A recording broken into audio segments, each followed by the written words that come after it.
It's time for the Chips and Salsa Show. The only show about Latinos for Latinos. And did we mention Latinos? It's the Latísima. Latinos come in all flavors, shapes, and sizes. You don't have to be Latino to enjoy chips and salsa. People love chips and salsa. What is up, everybody? Zeke Rodriguez here, along with the always amazing Alice Lara with the Chips and Salsa Show, New Mexico. Today we have two guests, along with Alice. And I want to go around and let them introduce themselves, because I feel like we're going to have some cross-audience stuff going on here, so I want to give everybody, even Alice, a chance to reintroduce herself. But yeah, very interesting podcast we have today. We're going to go over some national geopolitical stuff, you know, the debates. We're going to go over the Supreme Court ruling that just happened. Very interesting stuff. And then we're going to go local. Mr. Goodman here, Peter Goodman, is a writer. He's written for the El Paso Times. I'll let him talk about that here coming up. But we do have opposing views on certain things, and we all kind of do. But particularly, Peter is someone that, you know, we've in the community have dealt with, and we've kind of gone back and forth on things. Very respectful, very professional, and so we're glad to have him on. We're glad to have him on. So let's dive right into it. Alice, let's get a little introduction about you and how you ended up here in freaking Las Cruces, or back in Las Cruces. Back in Las Cruces. Thank you very much. Yes. Well, if you've been watching our program for a while, you know that I was born and raised here, grew up here, and then the last 30 plus years have lived mostly in Phoenix, Arizona, and got back about 2 years ago, May 2022. Came back here, you know, got a lot of family here, and rediscovering Las Cruces. And this is going to be a really, really good show, because our little town has changed. It's not a little town anymore. It's a small city, I'll say. Mm-hmm. And it's very interesting. Even though I would visit quite frequently, until you live here, you don't understand like the dynamic. It's a very different political dynamic than I've been used to the last few years. But I'm really glad that you tuned in. I just want to put a plug too, so please, if you haven't already, subscribe to our YouTube channel and also Rumble, and I think you'll have an announcement soon about another platform that's coming up very quickly. But without further ado, I want to get to our two guests, and you're so right. It's going to be a really interesting forum, difference of ideas and politics, but very civil. I've listened to Peter Goodman's show. He's had Juan Garcia on as well too. So stay tuned for a great show. Even if you're watching from Arizona, because I know a lot of people watch from Arizona or another state. As I always say, the political culture, a lot of times, dynamics are still very similar. A lot of cities have the same problems, the same issues. So thank you for tuning in. How about we start with Peter, because Peter hasn't been here. Peter Goodman, he is a radio talk show host for KTAL, but KTAL, right? KTAL. And I'm just going to toss it to you, Peter, and let you do your little intro. Thank you for being here. Well, thank you. I do the show on KTAL. My main claim to fame in my mind is that I've written a novel called The Moonlit Path. But I wandered down here. I wasn't born and raised here, like Alice, but I was a college dropout driving a cab in New York City and run the youth center in Harlem, and I wandered down here. I wanted to come to New Mexico. Going to college was the only way I could see. So I rode away to the colleges, and the one in Albuquerque wanted a $10 deposit, and they only wanted $6. Wow. Wow. So I came here, and I loved it. I thought I was coming for a year. I stayed. I was pretty much a hippie out in the, not part of Middle America. But then I got a job as the El Paso Times bureau chief. And the weird combination of the El Paso Times being a bigger newspaper outside where the politicians had clout here, and my being a crazy guy on a motorcycle, long hair, that everybody figured was. Did you bring a picture, Peter? I want to see a picture. Next that time. long hair. That's a good visual, though. It's a good visual. Well, I had long hair again as recently as maybe 5 years ago. At any rate, I was, for 3 years, I was immersed in Las Cruces, loved it, loved all the people I met. Did a weekly TV show on KRWG early on. But then I went to law school. They didn't have one here, so I went away. Mm-hmm. Always thought of Cruces as home and visited here a lot if I was in this country. And eventually my wife and I moved here. I moved back here 2010, 2011. Oh, wow, okay. We've been here since, and wow, love it. My rule of thumb is if you've been here for 10 years, you're New Mexican. 10 years. Well, thank you. So thank you. That sounds about right. You come to Las Cruces and you meet the people, you get the food going, and you fall in love. Like, that's a very common story, guys. Yeah, the food was a good part of it. Right. Well, thank you for that intro, sir. Peter, we're looking forward to getting on and hitting some questions here geopolitically. Juan, let's reintroduce you to anybody who doesn't know who Juan is. I think most of our audience does, but it's always good to just give us an update on who you are and what's going on, what you're into now, man. Sure. Before I do that, let me kind of follow up with what Peter was saying and how we first met, because originally we were, we'd seen each other, but we never really dealt with each other. Mm-hmm. But during I think it was about 2 years ago, when we were having a lot of trouble with crime breaking into different locations, we would bring in some of the victims to the city council, and they would just sit there. Okay, next, get out. And we had this one gentleman, Carlos, very gentle individual, lives over here off of Gentle. of Solano. All right. And lo and behold, Peter interviewed him, and I'm like, whoa, the heck? Well, actually, Peter wrote an excellent article on what was happening with Carlos. And at that point, I said to myself, geez, maybe this guy's not as bad as I thought. It's a joke. It's a joke, okay. But where I was going with is that he took the time to actually go and interview Carlos, talk to him, get his insight, whereas our council, in my opinion, totally neglected him, even though he was there, I don't know, 2 or 3 times, wrote letters, emails, what have you. And anyways, that's the other part that I wanted to share about Peter. Cool. That's really cool. As far as me, I'm from South Texas, Harlingen. I dropped out at 17, joined the Marine Corps, 25 years. Retired from there, went to work for a defense contractor for 22 years. Spent my last 4 years, I think it is 5 years, overseas, Taiwan, Norway, Saudi, what have you. Had no intentions of getting involved in this kind of stuff, I can tell you that. Nada, zero. And Wow. about 3 or 4 years ago, we started the community advocacy, CCIA, just like Alice is wearing your a t-shirt honor. there. And we advocate for various issues in the community, not so much red, blue, yellow, or what have you, but what impacts the community. And I think that's where Peter really stepped in addressing that issue that affects people, just a regular person. And that's really cool you said that story about Peter and Carlos, because I remember back then, 2 years ago, city council was a lot more stoic back then. They were a lot more stiff. I think nowadays you have a little bit more with Chief Story, with the new mayor, with Mr. Matisse, Bill Matisse, and then now it's a little bit more open. But back then I remember they were very stoic and very stiff about things like that. So that's a cool story. So that being said, what we were talking about earlier was we want to jump into what's hot right now. We always want to go over global politics or national politics, and I think the main thing that just happened is the Supreme Court ruling. Now, I will say I don't know too much about it. All that I really understand about it is that they gave Trump some immunity, a pretty good amount of immunity, but there's still ways to potentially get him for other criminal things that he might have done on a private side. But Peter, you wanted to have some comments on that, so yeah, enlighten us, please. Yeah, I obviously came out today, so I haven't read the whole thing, but I did Right. read the syllabus of the main decision. Looked at Barrett's concurrence, where she says, I agree mostly, but not here, Sotomayor's dissent. What the Supreme Court essentially did is say that the president has absolute immunity in his core functions, something that's clearly a main part of his job. Even if he, is sending somebody to war, he sends you to war so he can go with your life or something. Doesn't matter. Okay. Or he shoots somebody, he does anything. It's part of his core duties. And he has presumptive, that means it's presumed, but you can argue about it, immunity for everything he does as a president. Wow.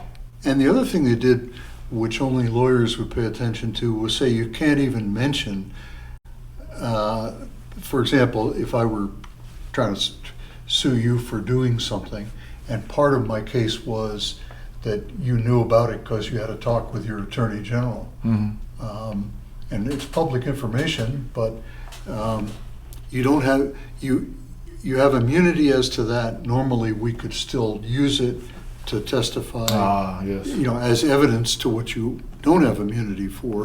They took that away. Oh, wow. And the problem with that is, if you think about the Constitution, and they cited almost no real authority. Now that's problematic. Partly because there's never been a case like this. Yes. But you look at one of the main things you do when you're interpreting a statute or the Constitution or a city ordinance is you look at the words of it and you look at the context of it. And in this situation, first of all, one of the main things you look at, if I legislate that you can't park here, but I don't legislate anything about the parking lot across the street. It's a court principle that unless there's evidence to the contrary, I must have known we had the parking lot across the street. If I didn't put anything law covering that, I was not drunk. I knew what I was doing. So our founders, when they put together the Constitution, probably discussed it, and with a little further research, we might find that they discussed it. But they certainly set out all the things for the presidency. They set out the impeachment model very clearly. They could easily have said, and the president can't be sued for anything he does as part of his duties. They didn't do it. That's a conscious choice. It's particularly a conscious choice because sovereign immunity, meaning the King of England or whatever country you're in, was a doctrine going back hundreds, if not thousands of years in law, and they hated it, so they weren't giving their president immunity. So it's... Yeah, right. I can see that being a big problem. It's a problematic decision, right. And not just because obviously I don't hear from Mr. Trump a whole lot. Right, I know you don't, but the flip side of that coin is that, say you are able to sue the executive, then it's going to go the other way as well, right? That's a slippery slope. So that's very complicated. People don't realize how brilliant the founding fathers were in the way they articulated and drafted these rulings or the Constitution with the intent or the presumption that you would assume that the parking lot, for your analogy, was there as you wrote it. And that's the power of being an attorney, is you learn how to interpret these things. So, okay, you don't agree with the ruling itself as a whole, or just that particular instance? I don't agree with the ruling. I do see a practical problem, and I'm no expert in the field. If you need to put a lot of cases at least on hold if somebody is in the presidency, and if the president can be sued for everything he ever does, we'll sue Bush because he's friends with the Saudis, and we know that they sent some people to commit the 9/11 atrocities. Yeah, that would be cool to sue the Bush. Well, you can't. But, okay, so my question on that, can you go back, We'll go back to you. retroactive? In which sense? You know, Do you're you just saying laws go back never and give sue Bush. immunity? You just go forward Yeah, the from law's here never on? retroactive.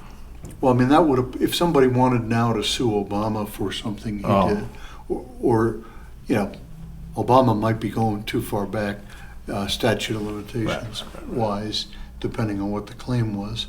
But it would be. It's prospective in the sense that it applies to new cases, or cases that exist now, or cases that get brought. Oh, wow. I really appreciate you have the legal mind to analyze this. Yeah, me too. Explain it. I know a little about the law, but Juan, you were going to say something? Yeah, so I'll be honest with you, I just saw the article when I came in. Yeah. So I don't really know much about it.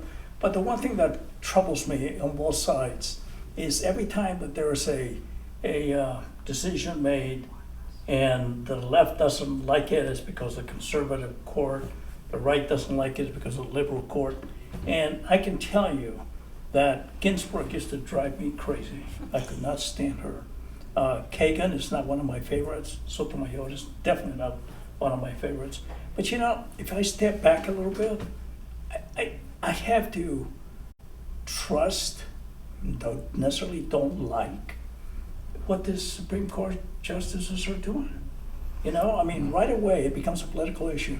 I was reading this article by Senator Heinrich where he was bad-mouthing one of the last decisions. And right away, it's the MAGA Supreme Court, it's this, and to me, I'm sick of it, I really am. You know, maybe I live in a little fantasy world, and probably do, but I would like to think that our judicial, especially at the Supreme Court level, there has to be some integrity in what they're doing. Go ahead. I would too. An anecdote in a book written by a friend of mine about Archibald Cox, who was one of the was the head Watergate prosecutor until Nixon sacked him. But he was talking to a judge who was retiring, and the judge talked about a case that Archibald had argued in front of him, which he normally wouldn't do out of court, but he was retiring. And he said, I was up all last night trying to decide, because I thought about this and I thought about that. I can't imagine any of your favorites except Barrett, maybe Kavanaugh. I can't imagine many of those people thinking, they decide what side, Alito, for example, they decide what side they're on and they justify it. And I think that's probably true of some of the ones I agree with more too. They're not sitting there thinking, how should I decide this? They've marked out a position. And That's a good point. And I was going to, it's possible. On the other hand, though, when I look at this, and there's many times where, quote, the conservative justices vote with the minority, but nobody says anything. I guess where I'm going with this, and that's part of the reason why I tune out a lot of the federal politics, because I'm sick of it. I really am. You know, I'd rather get involved in the local issues where we can actually touch and feel or whatever. But you're not alone in that, man. I mean, that's why I'm glad Peter came on, because there's more division now than ever. I mean, you can say what you want about Trump's polls or this and that, but if you really look down and you can just tell by your own circle, the Republican Party is at a feud within itself, which we deal with all the time. Sure. The Democrat Party is at a feud within itself, as I'm sure you deal with that on your side too. And then beyond that, there's people exiting both parties, and there's now more of an independent, libertarian presence than ever. So here we are, all split up more than we've ever been, and trying to get behind the Supreme Court. And I agree with you too. They've done some, they've been on both sides. Yes. They've done a good job playing both sides, if you want to say it that way. But apparently this last ruling was pretty strong for Mr. Trump. That seems to help him out a lot, but it seems to be a pendulum. It's going to go back and forth, especially with the Supreme Court. It's a pendulum like crazy with them. They'll do something that seems to favor the conservatives big time, and then they'll go back and do something on the other side completely. So, you imagine there's special interest with the Supreme Court, just like anything else in American politics, right? Alice, you're going to say something? Well, I think you make a really good point, Juan, because, I hate to say back in my day, you didn't think about people and their politics, because that's what the Supreme Court's supposed to be. These are very, hopefully, wise people to interpret the law, and that's their sole function. It's not just because you're conservative, you better rule that way because you're a conservative, or the other side. And we have forgotten that because so much focus, and maybe it's because of overblown media, and got to identify that person. They're going to rule that way. But it's cool when you see that doesn't always happen, and it makes you think the system is working, even though we may not like it. That's our system, and it's still the best system in the world. I mean, I don't know another country that has a Supreme Court. Well, you can look at it two ways, right? You can say the majority, the conservative side, but you look at the three on the minority side. They typically vote as a block. Yes. Nobody questions that. That's a good idea. That's a good It's point. to be expected, right? Well, wait a minute. Why doesn't, and again, I respect it. I don't like them because of their views, but that's their job, right? But nobody says, hey, how come Sotomayor did that? How come she never agrees with the other side? You see what I'm saying? And my question too is, so when if I have the time, I like to go and see what did they say about it? What was the reason behind it and their interpretation? Why do they think this way? Just like we do here on the show. That's why we have Peter also, I want to figure out, okay, what am I missing? Why do you think that way? And, aside from whether we agree with a particular decision or a particular justice or not, they are meant to agree with prior decisions and with the law and with the Constitution. But in England and the U.S., much of our law is made by courts that look at a decision And, there's a decision saying everything blue belongs to the conservatives. And there's a decision saying all the shirts belong to the liberals. And now we have somebody in a blue shirt. How do we decide it?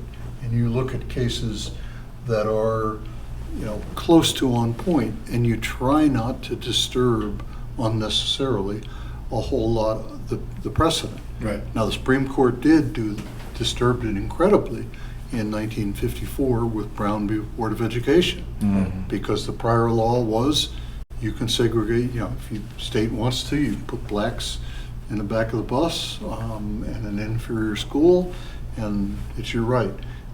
And they had a 9-0 decision that, hey, that's out. But mostly they try not to do that, or they try to do it in little bites.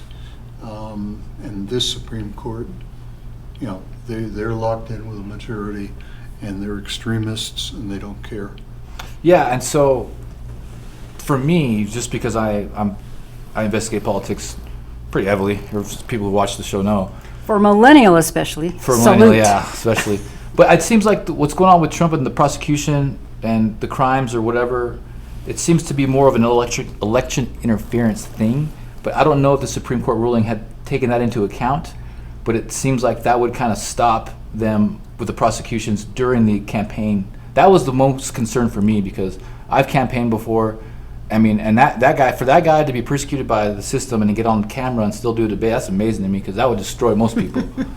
Would you still feel that way if there was video of him, his own example, walking down Fifth Avenue and shooting somebody, or worse, shooting somebody's dog? No, definitely But not. Would you still feel the same way that, we can't prosecute him until after the election? No, definitely not.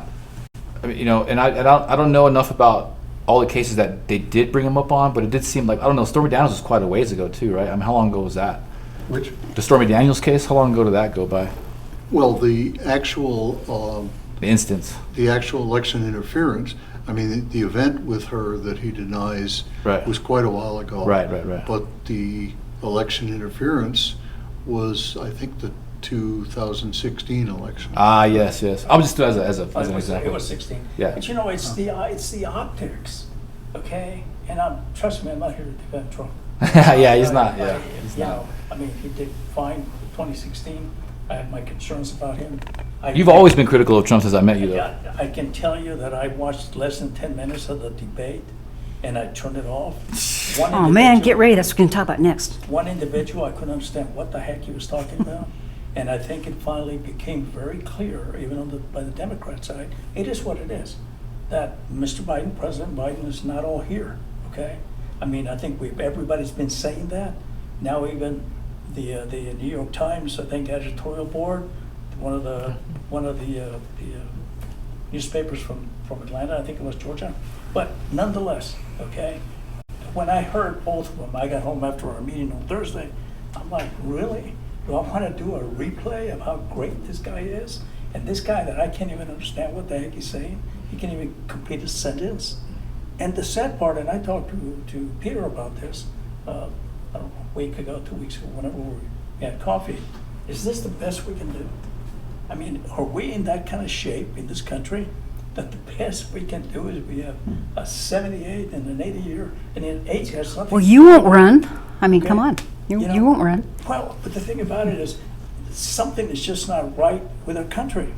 I mean, so if Biden wins, I don't know who's going to run the country for the next 4 years. If he wins, if Trump wins, we're going to have drama 24/7, just like we had in the past. And at the same time, the country's going to get worse. And that's the sentiment that I'm reading a lot online. Is there's a pretty good amount of people. I'm sure there's more from what I experience. Obviously, I'm a little skewed on my social media because of my personal views, but I see a lot more people on obviously the Republican Trump side right now. But there's a good chunk of people that are just like you, like I don't like either of these guys at all, or they have the same gripes that you do, the age thing and. There are a lot. And then Yeah. I'll ask them, okay, so what about RFK Jr.? And they still don't even have Blank. an opinion about them either, right? It's a blank reply with him. These are such historic political times. It is. It blows my mind. And Peter, you were gonna chime in there from Juan's comments.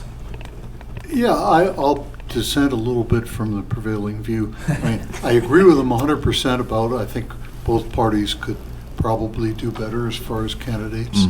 I think there are two different subjects that get conflated, particularly in the media, because one subject's more fun than the other. One is the horse race nature of this. Who's going to win and why, and who runs well on a muddy track. And that's a lot of what the debate was going to be about, not substance, because we knew what they'd say. Right. And then there's the question of who would run the government better if you were hiring these guys. And no question that Biden, of course, Biden's always been a stutterer, but there's no question that he had some, it wasn't a great debate for him, but he did make a lot of good points. He was obviously having some trouble communicating, but he's there, and he's a reasonably capable person, and he's a reasonable, caring person. Trump, I don't care what party you're in, and a lot of Republicans would agree, he just doesn't belong in the discussion. I understand he may get reelected, he may get elected president. I'm sorry, what do you mean doesn't belong in the discussion? Well, he sat there the whole time and shouted lies. He's probably a clinical narcissist. The people who run the country, if he gets in, will be the people who have said, I love Mr. Trump no matter what, more than the Constitution, more than elections, more than anything. I'm loyal to Mr. Trump. If people were saying that to Biden, I wouldn't want them running the country. So a president doesn't run the place by himself, no matter who you are. Runs it with a whole host of advisors, does hopefully give direction and make some key decisions. In terms of whom I would be more comfortable with as president, the debate didn't change that. Much more with Mr. Biden, and not just because they disagree. Trump doesn't really have political positions. He just looks and, whatever happens to be good for Donald Trump today, in his view, that's the way to go. So let me jump in, Peter, if I could. Of course. I've never been a big fan of Biden. He was a senator back when Thomas. For a long time. For a long time. I don't know if he's ever had a private job. How long was he senator? Isn't he been in politics like 50 years? Something. Well, how long was he a senator? He was U.S. senator? Most of that time I think he had something else in Delaware, but he ran, as he himself mentioned the other day, I think he was the youngest U.S. senator at one point. Now, okay. So anyway, a while then. Yeah. No, he was. He was the youngest U.S. senator. That was a while ago. He was around for a long time as a senator. He had a period after he was vice president. He had 4 years out of government. Oh, okay. And he thought about quitting when his first wife died in a car accident. Okay. But the thing though is, so Biden has, as far as I know, has never had a real job other than government. Okay, he's been a government. So that's kind of like Bernie Sanders. Huh? It's kind of like Bernie Sanders. Bernie Sanders, right? Yeah. And again, I didn't have anything against him or for him. He was a senator, right? But I disagree with Peter that it's his stuttering. The guy, you cannot tell me that the guy, when he's talking to you, he knows exactly where he's at. Okay? Now, it could be stuttering, it could be whatever. That's fine. I mean, we can call it whatever we think. The deal with Trump is the same thing. Okay, he's had some accomplishments, a lot of accomplishments in the private industry. He one of the things that really irritated the daylights out of me with Trump is the drama. He had two of the best 4-star generals, Marine generals, in his cabinet, Mandis and Kelly, if I remember correct. Yeah. And you can have a break. I mean, you can have issues with your staff, whatever the case is. Peter was my chief of staff. Hey, good to know you. Thank you for, I may hate you behind the scenes, but all this drama that came up, that's where it really started to kind of turn me against his attitude. That we had two highly respected generals, but he liked him or not, it's beside the point, and he would just slam dunk them, especially Mandis, for what they were doing because he didn't agree with that. To me, I don't care if it's Biden, I don't care if it's Kennedy, I don't care who it is. You don't treat your people that that way, Well, I agree. you know, but see, publicly, okay, in public. for me, That's the difference because, I'm sorry to interrupt you, Go ahead, but no, in go the ahead. past, I'm sure a lot of that stuff went on, but it wasn't, you never saw it. Exactly. You never saw it, or only certain people got to hear it. So I hear what you're saying, but Trump was not a politician. That's not his deal, man. But still, to me, it's apples, and this is just my opinion. To me, it's apples and oranges because you might disagree with Mr. Trump and however he dealt with certain generals, but the cognitive abilities of Mr. Biden. I mean, he's exhibiting signs of Alzheimer's and stuff. So I would like to hear your thoughts on that. Well, I don't know if you saw that piece about the CEOs who were in a room with Trump for an hour, and they all. And I don't have a Trump tattoo on my neck or anything. Like I'm not fully. I criticize him for a lot too. But this bunch of private industry CEOs sat with him for an hour, and he just meandered in crazy directions. They were appalled, and they were people primed to be Trump fans, business people, not artists or whatever like me.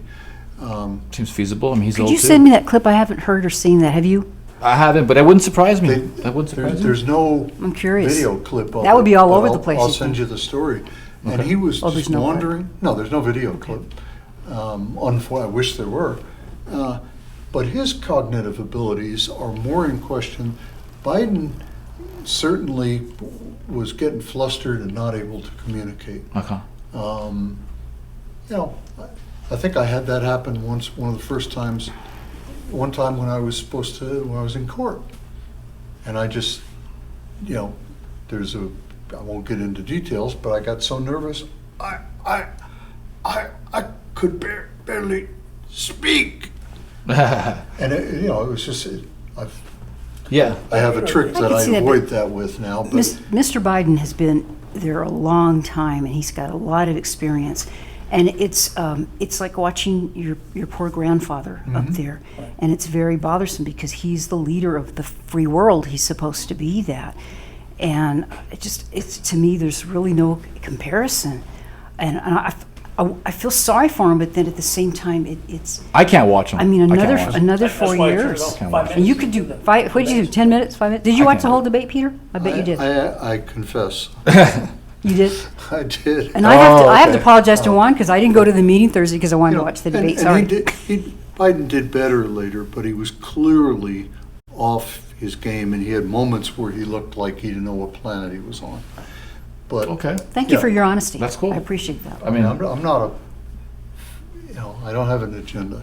this is Yeah. This is often where we get when I have the same kind of dialogue with the opposite side. Whatever. I hate saying that stuff, but that's just what it is. It's about where you're at. Same thing. Where it's like, look, I still see glimmers of Biden being in his abilities to lead, and that's pretty much it. But then they'll also do like you did, admit that there's something going on. So I mean, and that's why at some point you have to say, you know what?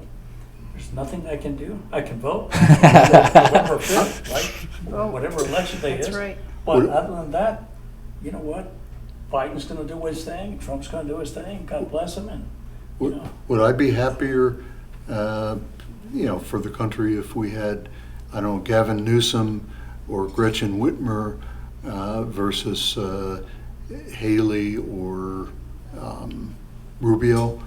Yeah, and we could have a straight up political discussion between two intelligent candidates who understand the issues, differ.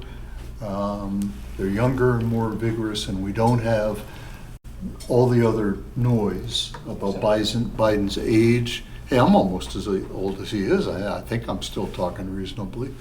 Trump's almost as old, yeah. and you don't have all of the problems and drama that Trump brings. Yeah, but we're not in that situation. In the one we're in, I don't think it's a close case. I mean, you've got one guy who's actually performing pretty well, objectively, as a government, against a guy who's somewhat dangerous. I'm not sure how you can say that, but okay. I mean, so. what metric? We'll go back to. To me, the biggest thing with where we're at, the Afghanistan withdrawal was a horrendous, whatever the right word is, okay? To me, that's still smarts. And I think there was 13 Marines, one sailor, I think it was total of 14. that got killed needlessly for nothing. That was a total screw up, okay, that I blame Biden on. He was the president when that happened. Inflation, okay, yes, I know inflation can be very complex, I got it. But, you know, it just bothers me that government is supposed to be, quote, the salvation, the solution to everything. Prices go up, hey, we're gonna hand you more money. Money that I'm taking from Peter so I can give to Zeke. You know, so this has happened a lot, and it happened during Trump. There was a lot of spending, I'm not gonna argue that. But here the last 4 years. Pandemic. I mean, yeah, we can blame the pandemic, we can blame all this other things, right? But at the end of the day, look at where we're at. I go to Fiesta Foods, I do a lot of my shopping there. And tortillas, just basics. Good gosh, it seems like almost every time I go there, they go up 5 cents. I say, hey, if it's only 5 cents, well, 5 cents is a lot to people that can't afford it, right? So I see where we're within the country today. It seems like this green agenda is being shoved down our throat. You know, I have no issue. If Peter wants to drive a Tesla or a Prius, have at it, okay? And if I want to drive a Ford or whatever it is that uses gas, let me at it. Some of those things that Biden he himself may not be necessarily involved with this, but I see this as being forced down us. And I have a big issue with that. And you can't deny that that's part of the left. And the one thing, too, that you did not mention, because while we're still national, is the border. The border is huge. It is. That is a huge deal, especially where we live here in the Southwest. So there's a lot to unpack there, Peter. and go ahead, if you want to chime in on those. If you want to turn to local, we can. On the on the question of vehicles and that sort of, I mean, inflation historically, I think any economist would agree, presidents get too much credit or too much blame, as the case may be. We have a couple of wars going on. One of the things that I think and I don't agree with Biden about, particularly the Middle East, and how he's handling that, but the fact that Ukraine is fighting the Russians and we're not is probably better for us, and he's managed some unanimity among the allies, which was difficult. But your question about the vehicles, just tell me if you agree or disagree. I think climate change, which is largely what we and our predecessors have done in the last century, is forcing everything down our throats, or forcing a lot down our throats. I mean, your kids or grandkids, we're having hotter than usual weather and more fires and more storms and more everything else. That ain't going away. So let's talk about that. What do we do? Yeah, okay. So believe me, I'm not for, I'm not for wasting, whatever it is, dealing with the environment or being negligent or being, I am not, okay? But good God, I was raised in South Texas in 1960, and it was hotter than all hell back then. Now, maybe it's not quite as hotter than hell. It was only all hell back then. I'm making a joke out of this, or trying to anyways. Okay. It's a good try. It's a good try. So right now, 106, 107, I was in Saudi, what have you. So yes, you can find little things. And is there change to the climate? Climate change has been changing for, longer than we've all been around, right? But it's the drive by government to force it, like the governor coming up and saying by 2032 or whatever it is, X amount of cars will have to be electric vehicles in the state. Now, if I want to buy an electric vehicle, I will buy it. But when it's to the point that now government is saying, you're not going to have a choice, I'm not going to tell you have to buy it. I will make it so that you can't find one that you can buy. I start having issues with this kind of stuff. Okay. So do you not agree with the scientists that we're in a red alert situation where, the scientists think, they laugh at our inaction, and that's things that you and I may be saying that's too much. The scientists are saying you ain't doing near enough. And you've got scientists on the other side that are saying this Very is a joke. few. Very Okay. few. But it's so we can discuss this and we'll have. This is a big one. We'd have to have another show with some, We blame the fires in Ruidoso on climate change. supposedly, allegedly, I'm not saying that's what happened, there was some arsonists. Yeah. Okay, so, I mean, The science is something we could look at because carbon dioxide actually helps create oxygen. It's like we can have an overabundance of carbon dioxide, and it would help the atmosphere. So and I'm not too clear on it either. So if you have a from what you feel is a clear picture of what the science is that's arguing for these green policies, I'd love to really look at and sit and discuss that. but the thing is, I'm not saying that there's no issue. I didn't say that. What I am saying is that there's ways to mitigate it, ways to address it, until you get forced by them to make Well, our coal You plants want was- less control by the Exactly. government. What are you doing to mitigate it? What I do is, obviously, I don't waste any more gas than I have to. Okay, we've got some solar panels on our roof to do that. We keep temperatures at a reasonable temperature. I mean, I don't waste water. I do various things to do that. I You're burn as too much gas as I conservative in can. that state, right? Yeah, because I'm the same way. I can have my temperature 80 degrees, inside. Now, maybe because we lived in Phoenix for so long, that's why too. But I have to ask you real quick, Peter, because, and correct me if I have this wrong, Juan. Was it in 2 years, we're supposed to have 40% of the vehicles Something EV, like something that. like that? 30. In New Mexico, it's going to be mandated to do that. I think those We numbers are had close. someone present that, and he did a Yes. great job. His name is escaping me right now. And the question was asked, well, how do you enforce that? Who's going to enforce that? And I believe what he said is that's going to be thrown on the car dealers. So that means, they're going to have to, it's going to be up to them. And if they don't do their 40%, they're going to be in big trouble. I mean, what do you think about that? That's pretty severe to me. That's New Mexico, by the way, ladies and gentlemen. I don't know the details, obviously, and I'm not a scientist, but I am convinced that the vast majority of scientists who look at it think we are in deep trouble and our grandkids are in deeper trouble, and we've passed the point where we can do anything about it unless we come up with something we ain't come up with yet that magically makes a real difference. And in that context, probably if I have to get, we have one car that's, a hybrid. And the hybrids seem to be at least a little bit But, of but negotiation. the other one is a 1995 pickup truck that I bought in 1996 and been driving since. Cool. If I have to give it up because because it's poisoning the world around me, I guess I have to. I'm not going to get mad at the government personally. I'm not judging Right. you, but okay. And there is the big difference, I I think, hate right wearing there. seatbelts too. In But philosophy and worldviews, there seems to be a more inherent trust in the federal government with Peter than say with us. In this particular case, yes. I was listening to city council the other day. I'm not going to mention her name, but Come on, Juan.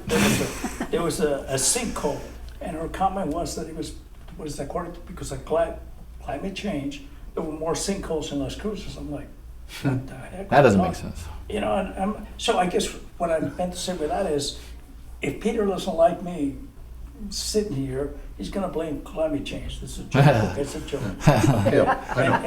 And in reality, I hear that every time. The temperature outside is extremely high. Well, guess what? Last year was hot as hell. 2013, I was working on the east side of White Sands outside when I was in Chelas. And most of my work, 90% was outside. Guess what? It was hotter than hell. So, I don't know. We can. Let me just correct one thing. I don't have any inherent more trust. I probably have less in our federal government because, as a young man, I opposed the war and I was pro-civil rights, and I had to experience things where the law enforcement wouldn't mind killing you if they could get away with it. Use of force wasn't a big deal for them back then. I mean,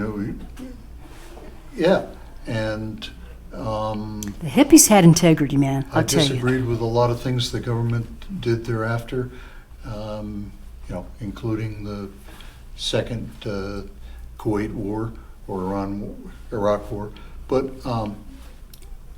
I have I'm no scientist, but I've spent a lot of time listening to people who are who are scientists, listening to what they have to say, hearing people who disagree, question them, looking at things that people who make it their life's career to argue with climate change say, and it seems pretty clear that we are in trouble in that regard.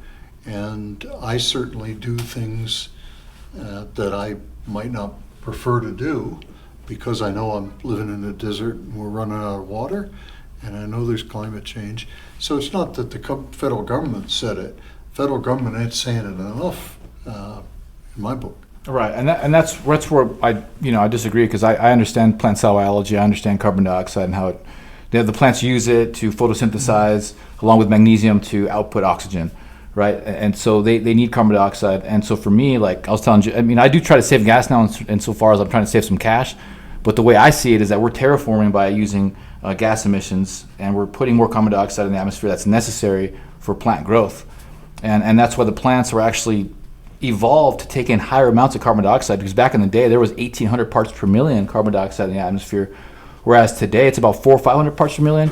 But about 20 years ago, 15 years ago, there was 200 parts per million carbon dioxide in the atmosphere. So it's gone up for sure, doubled since when I started studying this stuff. I'd love to have a further discussion about that, but as far as trusting the government is concerned, and Juan brought some good points with he doesn't like the fact that that Trump has, what was your first criticism there again? It was basically that you don't like the drama, but beyond that, as far as trusting the government, I'll go back to that real quick.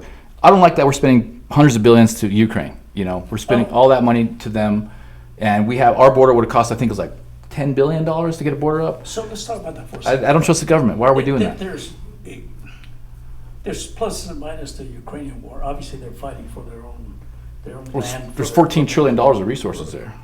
Give me a second for that one. You're right.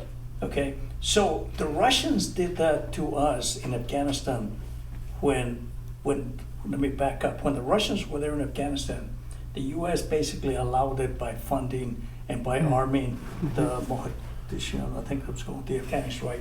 So that the Russians and the Afghans would basically tear themselves down. What is happening, in my opinion, with Ukraine and Russia is they're wearing themselves thin, okay? The problem there, in my opinion, not only because of the money we're spending, is we're depleting our own armament. Guess where all those thousands, millions, or what have you of bombs, planes, whatever, where are they coming from? Okay? They're coming from our stockpiles. That's right. That is military. For Ukraine to use? Yes. Okay, yeah. Okay. See, I have a problem with that. So we're not replenishing those. We're giving them out. So hopefully somebody's replacing all the weapons that are being sent. It's not good, and at almost $35 trillion debt that we are approaching. It's the dollar. It's very bothersome. Well, the dollar's done. The dollar's done. But go ahead, Peter. Oh, not sure which thing. There's a lot. We hit you Which with a point to lot right address? now. But I mean, whatever you want to focus on. Okay, you got 10 seconds. Come on. No, Whatever you want to focus on. I just, feel like you want to say something. Well, I think first of all, on the Ukraine, it seems pretty clear that Mr. Putin is not a nice guy. He's not our friend. He means us serious harm if he can accomplish it, and he's reasonably smart, savvy about doing that. And the fact, I didn't like the whole domino theory during the Cold War. I thought the U.S. used it as an excuse to do a lot of things that it had no business doing and got its nose slapped. But we have this guy who's going to, if Ukraine gave up tomorrow, he'd be attacking one of the other countries that used to be controlled by the Soviets and now isn't. So, if your position is we shouldn't give a damn, we should let that happen in the rest of the world, that isolationist position, you wouldn't be the first. But make that argument directly, because that's, I think Juan's point was well taken, that we're seeing the Ukrainians rather than American soldiers bear the brunt of wearing down Mr. Putin Yes. and his people. And I think that's a very good situation for us. I mean, I hate that we're spending all that money, Cool. but on the other hand, That's good. if we weren't spending all that money and he had rolled through Ukraine 2 years ago, and then, Lithuania, Poland is now deciding that would rather be under Russian control than independent. I think that has consequences for us. Certainly it's reasonable to say, no, it doesn't. A lot of people have said that over time. I would agree with that, because if Russia was to acquire all those resources in the Ukraine, I mean, they I think put out way more grain than anyone else in the world. They can just easily partner with China and leverage that, because China needs grain too. That's why they have an interest in coming The in. thing too that I get concerned about, besides the 35, whatever, Almost billion 35, dollars, true. is if we had to go to war today with somebody like China, do we have all that armament that we've given away to not only Ukraine but Israel? Okay, those are U.S.-made bombs, planes, what have you. Do we have that as a stockpile to fight a war with a superpower like China? I love the fact that, so you're a Marine, so once a Marine, always a Marine. Did you say you were in the service also, Peter? You were not in the service? I was very much not. Okay, but you have He's the other fighting. side though. Yeah, I because, should do a little you know, housekeeping. And like the you may not have noticed, we have 10 minutes left. Well, I was just going to mention that right now. So we have someone who is a hippie, and it's cool because you both have those perspectives, and you have also followed the history. But exactly, thank you. You took me where I was going to go. We only have about 10 minutes left. Did you want to take a little time to touch on local? We almost need to have them back No, for no. another show Let's- just yeah. to do local. Eventually, because we'll there's do a lot longer going shows on. with the guests, because it's always like this. It gets so interesting, and there's so many different perspectives. We need more time to cover more topics. Let's just keep going with it. We'll do a little outro at the end. But, real quick, I was talking about with Juan, he was criticizing the government, and he was talking about, the Iraq exit, talking about inflation, and she talked about the border, and then I jumped on the money that we're spending on Ukraine relative to our own border, and I think we kind of concluded that none of us here like us spending so much money in Ukraine, but if you understand the chessboard, we can't just let Russia take Ukraine, especially right now when we're so vulnerable, because they can more easily team up with China, and they can both attack us, which is pretty much what they're planning to do. Or we could have American soldiers dying over there. It's a rough situation, You man. know, I mean, I'm not saying that Ukrainian blood is less important than ours. I didn't say that. But it could be my brother versus somebody else's brother. And the It's a Ukraine hell of isn't- a way to put it, but that's just the reality. And I'm sorry, but Ukraine really isn't in the media anymore. I mean, it's hard to It's not. find Right. news about it. Go ahead, Peter, I'm sorry. I've already forgotten what. That's all right. I do the same Oh, that thing. was my trick. That was my trick. What's Good. so tricky? But I do want to spend just a few minutes on the border if we could. Yeah, because yeah. That's just a really big deal. And I know, we're probably going to disagree on how it should be handled.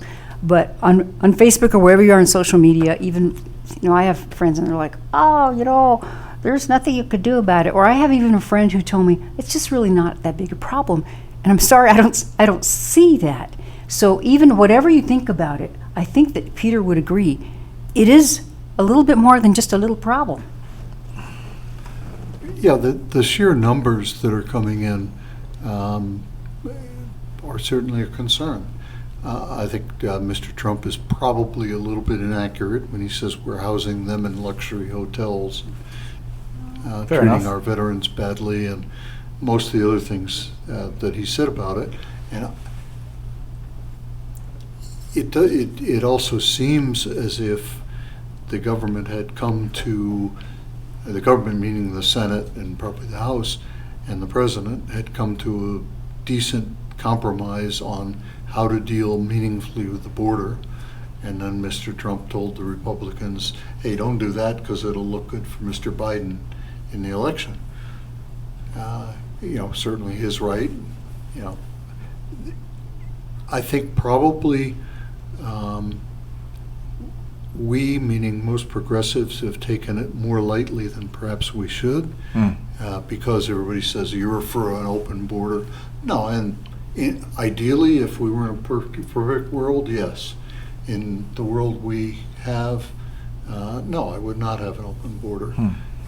I think a lot of people also I'd like to see proof of all the Chinese military majors that Mr. Trump I can says provide are you that. coming across. I can email you that. Send me that. Absolutely. But Peter, go But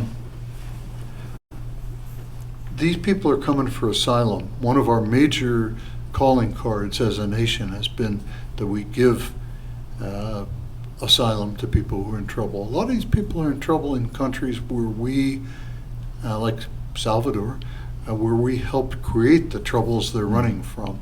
So I find it a much more complex issue than most anybody on either side. Everybody hates me.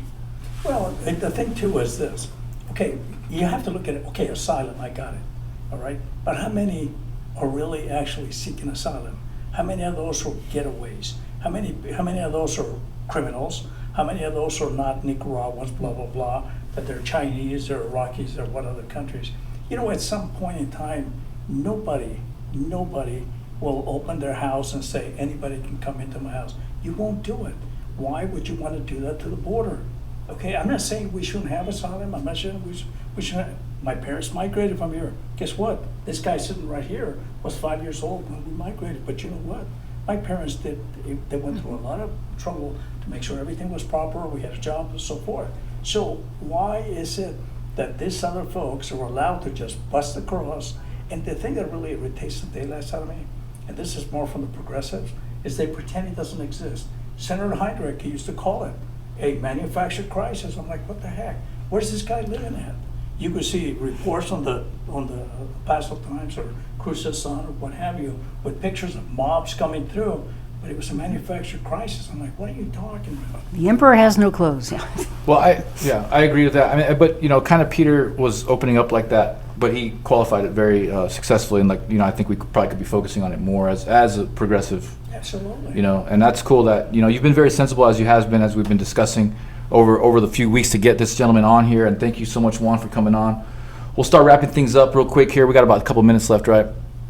So it seems to my little quick analysis of today, I feel like we could talk another couple hours, really. I mean, we have some really big subjects that do need ironing out. They do need fleshing out as a community, as a species, really. These are big questions that you don't hear about in the mainstream media. They don't have these kind of discussions at all anywhere. I don't even care if it's independent media. They don't talk like this the way that we're doing. So I'd be interested in hanging out again, maybe doing a longer forum and having some facts present, some information. And at that point, then it's just kind of, overall, that's what I'm kind of going with, is it's an information thing. If we can just kind of get information in front of each other, facts, and then eventually start debating the validity of those facts and that information, that's going to be the core and the crux of the issues here and solving them. Because right now we're kind of just piecemeal throwing stuff that we know. You have to open the discussion. Yes. Right. Okay. Yes. I think just opening the dialogue with people that are in their own little world is a big plus. Okay, and then they can get educated and make their own decisions. And I especially give kudos to Peter to come on here because we are three conservatives, and you showed up. Thank you very much. I appreciate that. Yeah, this guy. Very much. And we didn't kill each other. We had a good discussion. No, not at all. I think it was a very good discussion personally. And again, I just want to thank you guys both so much for coming on. We'll start out with giving Peter an exit outro, and then we'll go with Juan, and then hopefully we'll get you guys back on here soon, and we can have a more longer discussion. Thanks for inviting me. Enjoyed the discussion, and can try to come back at some point. We also, as one independent media or medium, our little community radio station does try to have dialogues like this, and talk across the aisles, as it were. And you do. And I've been on your show temporarily as well when I was running for office, and it was a good time. And Peter, how can someone listen to your show? We are Las Cruces Community Radio. You can stream it, even if you're in Arizona, at www.lccommunityradio.org. And here in Cruces, we're at 101.5 FM. Wow, powerful. Our show, Speak Up Las Cruces, which I don't co-host every week anymore, but it's Wednesday mornings, 8 to 10. And we try to have interesting discussions, some local, some not. And you do have influence. People talk about your work all the time. We always refer to it in our dealings with the local community. So, Mr. Goodman here, Peter, he's done a lot of work for the community. He really has, and I have a lot of respect for, because it takes a lot. Like Juan, I'll let you talk right now, but both of you guys have a lot of respect for you guys. You too, of course, Ellis, but you guys work a lot for the community, and you guys do a lot. And that's why I was really interested in getting you guys coming here, hanging out, sitting next to each other, and hashing it out, because I respect these two men very much with the amount of work they do for the community. Juan, what's up with you, bro? So if Peter and I can actually sit here, and I don't consider myself, even though, yes, I am conservative, I think I consider myself more of an independent, middle of the road kind of guy, live and let live kind of thing. You are. That's just the way I am, even though it may not appear the way. That if he and I can sit here and have a discussion, we should be able to do it. And this is something that our community, our council, some of our commissioners, school board members, they shy away from people like me in some cases. And if he and I can do it, I mean, we should be able to do it with anybody. Yeah. No, we didn't get emotional today. I mean, we were excited to talk. We were all kind of fighting over the microphone a little bit, but that's a good thing. That's a good thing. Well, 4 people, more difficult. Sorry if I talked too much. No, it's good. I think it went really, really well, and it just makes me feel a lot more better about the decision to get you guys on, because I knew you guys are going to be awesome like this. You guys are always professional, always eloquent and articulate, and you're hard workers. You're hardworking people. All of us are here doing what we can for the community. It's very evident that you both care about the community, and you love Las Cruces just like we all do. And when you really start sitting down and talking, there are things that you want things to be better. Just sometimes you disagree on how to get there. And that's what really pisses me off about the mainstream media in general and the system in general, is they'll never highlight what we have in common. It's always about our differences in every regard, whether it's sex, race, it doesn't matter. But we're here talking about what we do have in common, and that's freaking awesome. So thank you guys so much for tuning in. Chips and Salsa Show New Mexico. Thank you, Peter Goodman, for coming on. Juan Garcia, always a pleasure to have you on, sir. Thank you for sharing your insights. Alice, amazing Alice, you got anything to say? Thank you very much, both of you. Really appreciate it. It was a good show, and please share this, especially if you live in Las Cruces, and we'll have you guys both back on. Yeah, Maybe we'll just do one topic each time, because you need about the whole hour for it. It was a good introduction, though. Thank you guys so much. Thank you, Chipsters. Tuning in. Check us out, Rumble, YouTube. Hey, happy 4th of July, Subscribe. man. Happy 4th of July, guys.